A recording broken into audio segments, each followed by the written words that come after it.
In the prologue to his strangest book, Friedrich Nietzsche has his prophet Zarathustra come down from 10 years of solitude in the mountains, certain he is bringing humanity a gift, the overman, a vision of what a human being could still become.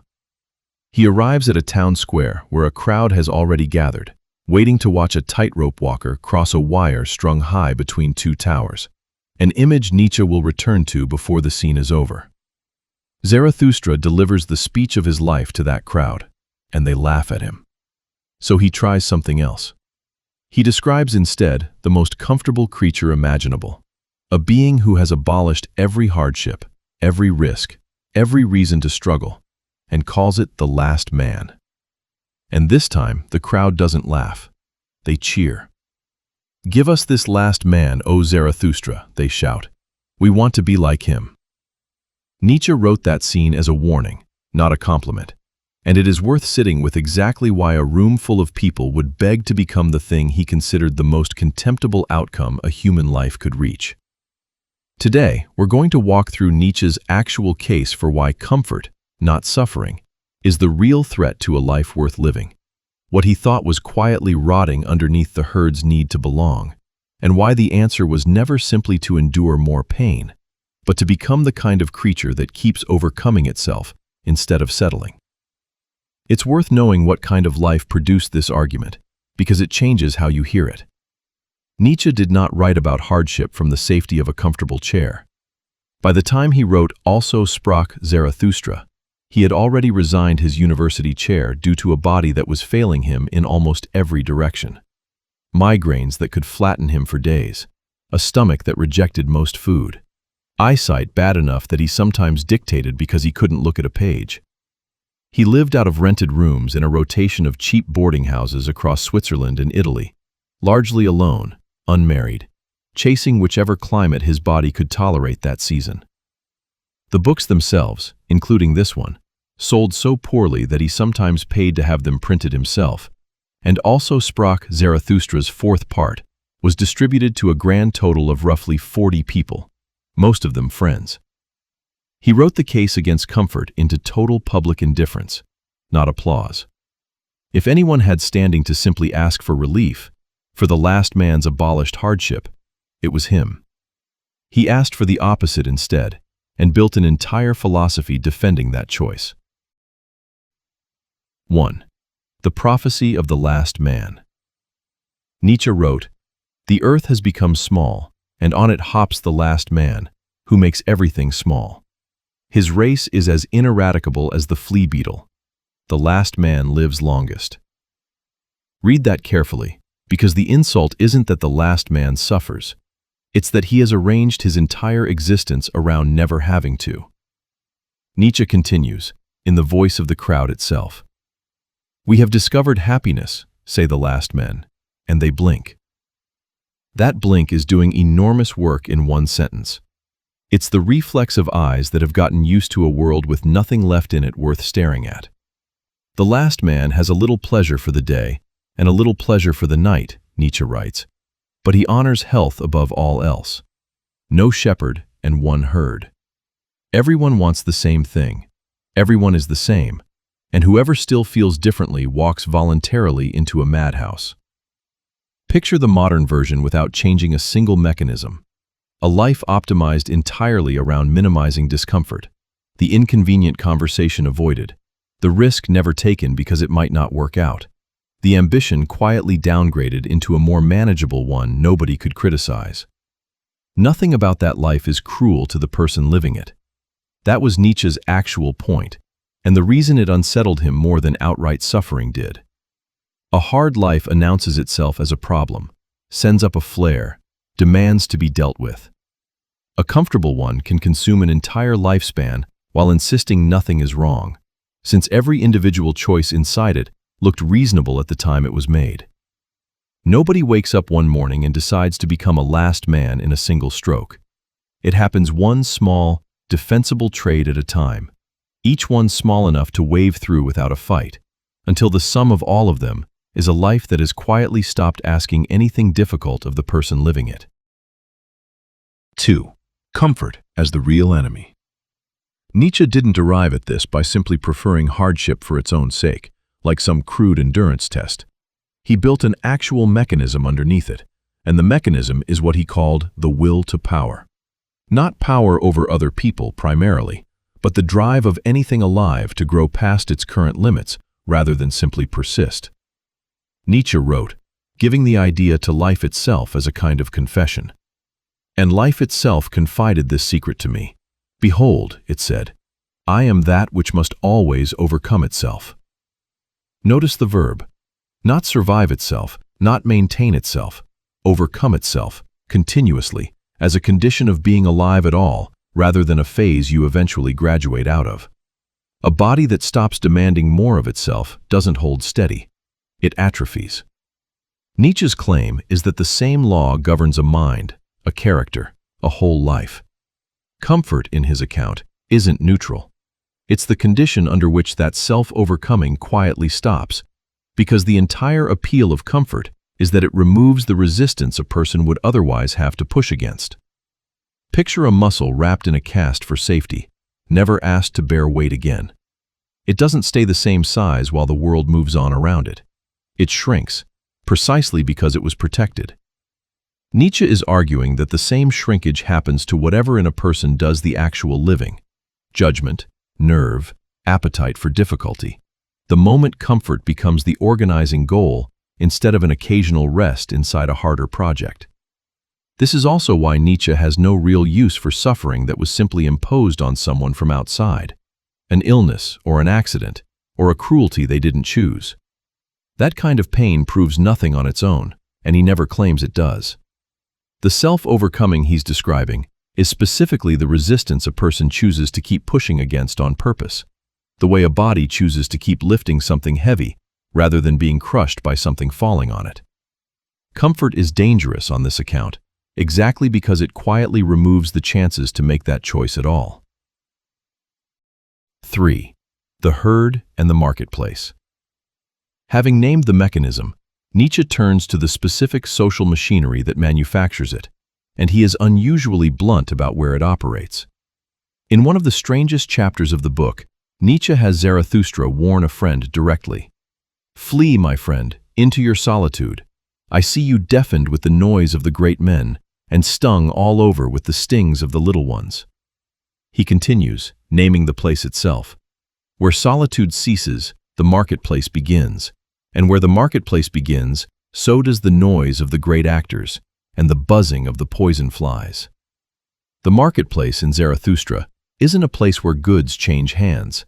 It's any setting where a person performs for an audience of strangers who have no real stake in their actual becoming, only in whether they conform to what the crowd already recognizes and rewards.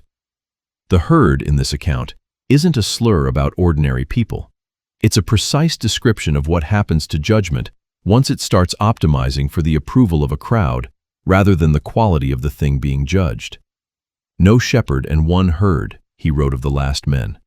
Nobody actually leading, nobody actually deciding, just a mass moving in whichever direction offers the least friction, each member reassured by how many others are moving with them. Picture the very ordinary modern version. An opinion quietly softened before it's spoken aloud, not because new evidence changed anyone's mind, but because the room's temperature was read first, and the opinion was adjusted to match it. Nietzsche's flies aren't cruel people. They're the ambient noise of a crowd that will sting anything unfamiliar simply for the discomfort of encountering it. And the sting works precisely because it's easier to blend back in than to keep standing out. Notice, too, that Nietzsche names two separate pressures in the same breath, not one: the noise of the great men and the stings of the little ones. The crowd doesn't only punish difference with mockery from below, it also flatters conformity with admiration from above, holding up whichever performer already draws the biggest audience as the obvious model to imitate. Both pressures point the same direction. Both make solitude, the one place an actual judgment could be formed without an audience watching, feel like the thing to avoid rather than the thing to seek out. 4. Man as a rope over an abyss. Here, Nietzsche gives his alternative its actual shape, and it is stranger and more demanding than simply try harder. Zarathustra puts it in the starkest image in the whole book. Man is a rope, tied between beast and overman, a rope over an abyss. He continues, "What is great in man is that he is a bridge and not a goal." Sit with the architecture of that image for a moment. A rope over an abyss is not a comfortable place to stand still. It has tension precisely because both ends are pulling, and a person who plants their feet and refuses to move isn't safe on it. They're simply failing to cross. Nietzsche is not describing the overman as some finished, superior specimen to become and then rest as. He's describing a direction of motion, a continuous act of leaving behind whatever version of yourself has gotten comfortable, in favor of one that hasn't yet been tested. And crucially, he doesn't pretend this is tidy. Nietzsche wrote in the same prologue, "One must still have chaos in oneself to be able to give birth to a dancing star." The dancing star doesn't arrive from a well-organized, frictionless life. It arrives from whatever mess a person was willing to actually stay inside of, instead of resolving too early into something manageable. Picture someone mid-career who has, by every external measure, already succeeded.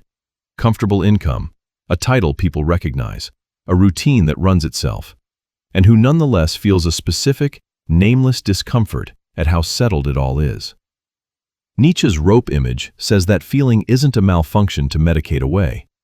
It's the correct sensation of standing on something that was only ever meant to be crossed.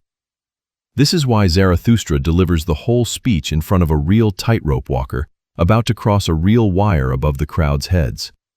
The image isn't decoration. A rope walker who stops halfway and tries to plant both feet doesn't get to rest there safely, suspended in comfortable balance forever. The stopping itself is what causes the fall. Nietzsche is telling the crowd, in the most literal way he can stage it, that they are already standing on exactly this kind of rope, whether they notice it or not, and that the last man's dream of finally holding still is the one position on it that was never actually available. 5. What the comfort actually costs you. Nietzsche is careful, and this is where people most often misread him, to distinguish this argument from a simple worship of suffering. He is not claiming that pain itself makes a person better, which would be its own kind of crude last-man logic. Happiness measured by a different metric, but still the whole goal. His claim is narrower and harder to dismiss, that a life which has successfully removed every difficulty has also removed every occasion for growth, and the two cannot be separated out from each other. The last man's health, his little pleasures, his abolished hardship, aren't incidental features of a small life.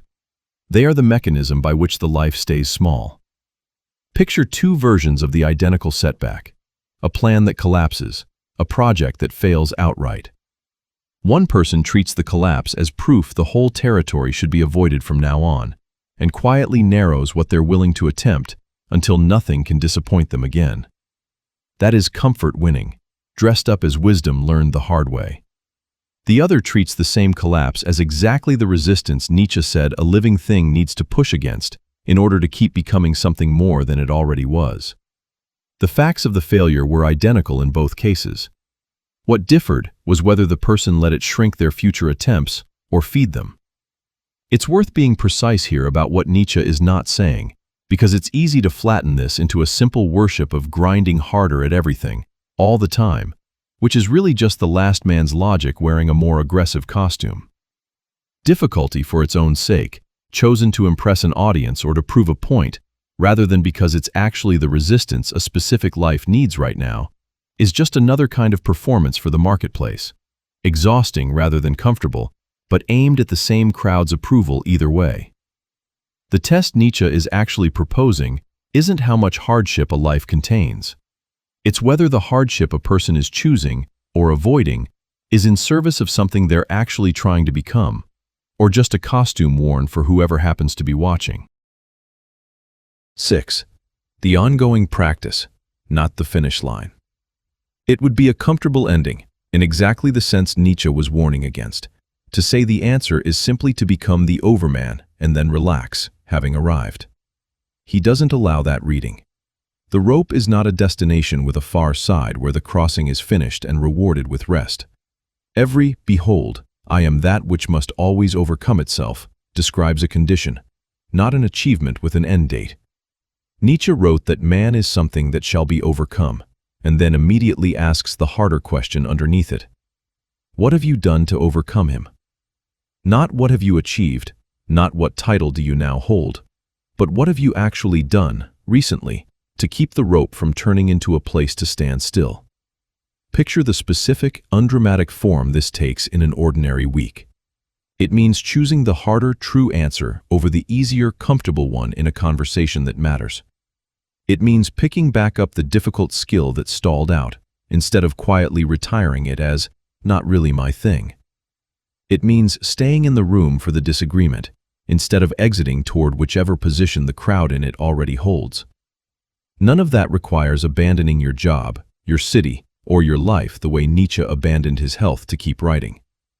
It requires noticing, in a specific moment, whether you are reaching for the last man's blink or the rope's tension, and choosing the tension on purpose. And because the rope never resolves into solid ground, the same noticing has to happen again the next week, and the week after that. Not as a punishment, simply because that is what Nietzsche means when he says life is the thing that must always overcome itself. The moment it stops being an ongoing practice and becomes a project with a finish line, it has already quietly turned back into the last man's arrangement, just wearing more ambitious language. So the danger Nietzsche actually diagnosed was never hardship. It was the particular kind of life that successfully engineers hardship out of existence and calls the result happiness, while everything in the person capable of growth quietly goes the way of an unused muscle. He did not write this from a position of comfort himself, and he did not offer comfort as the reward at the end of it either. No version of Zarathustra ends with the overman finally getting to rest. The rope stays a rope. The question he leaves you with is not whether your life currently contains enough hardship, since hardship arrives on its own schedule, regardless of what anyone wants. It's whether you've been quietly building yourself into someone who shrinks from that hardship on contact and calls the shrinking peace, or someone who reads it, each time, as the exact resistance a living thing needs in order to keep becoming more than it already settled for being. The crowd in the marketplace never did ask for the overman. Nietzsche wrote the whole book anyway, for however few people would eventually read it seriously, on the chance that somewhere past the blinking and the applause, someone would recognize the rope for what it actually was. If this gave you a sharper way to spot the comfort quietly shrinking your own life, subscribe to Above Average, where we explore the psychology and philosophy of the thinkers who saw what most people never do. Thanks for watching.